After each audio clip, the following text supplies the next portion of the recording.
Hello, I'm Carrie Buchanan. I'm a professor of communication at Carroll University, and I worked on this project with Richard Clark, who is a professor of sociology and an expert on Catholic social teachings.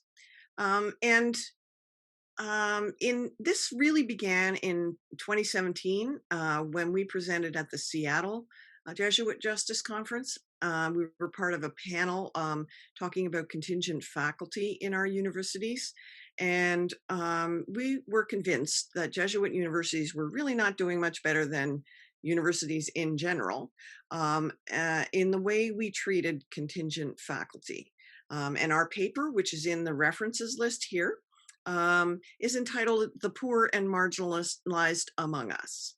And it was published by the Jesuit Higher Education Journal.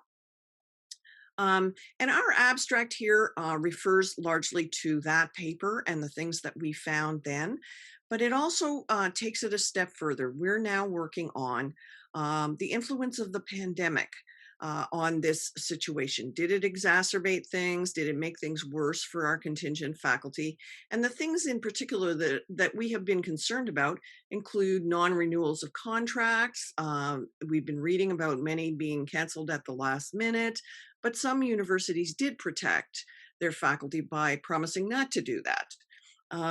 Lack of health coverage and other benefits, lack of paid sick leave, debate over intellectual property for online and recorded lectures, a lack of support from universities for their unemployment claims, lack of academic freedom guarantees, which are always a feature of contingent faculty's lives, and lack of shared governance for contingent faculty and staff. So we wanted to find out if these things had become worse or better during the pandemic.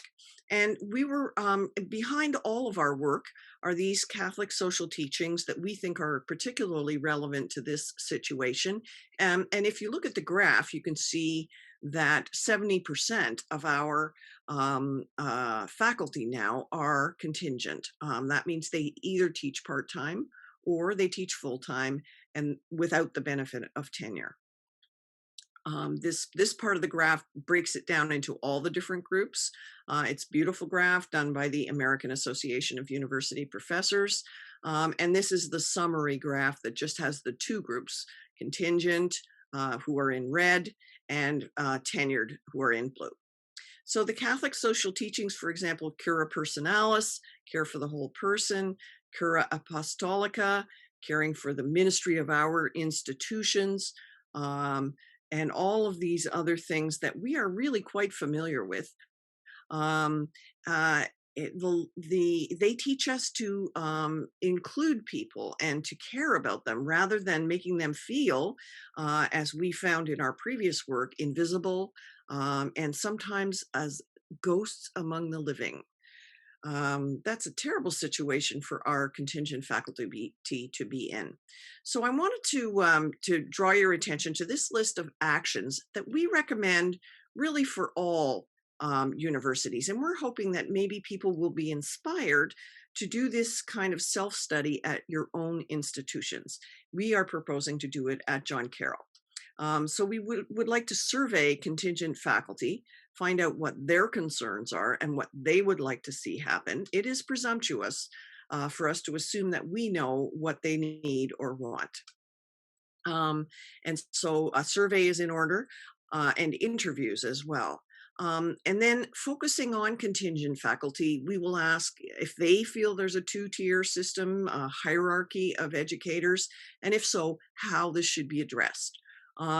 We need to go through all of these other categories, questions, and see whether, for example, our institutions have an inequality that is associated more with women and people of color, as has been found in some studies in the past.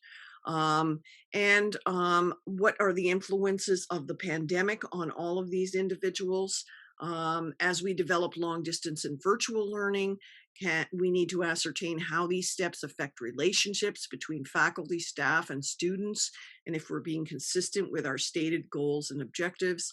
All of these things need to be done at our institutions. So we're hoping that all of you might feel inspired to work on some of this project. Thank you very much for listening to our talk. We highly recommend the following references. The AAUP is very good on this issue. Gerald Bayer has just written a book called Just Universities that we highly recommend, that goes through this issue and others at Catholic universities. And Colleen Flaherty is doing outstanding work at Inside Higher Ed. Thanks for your attention.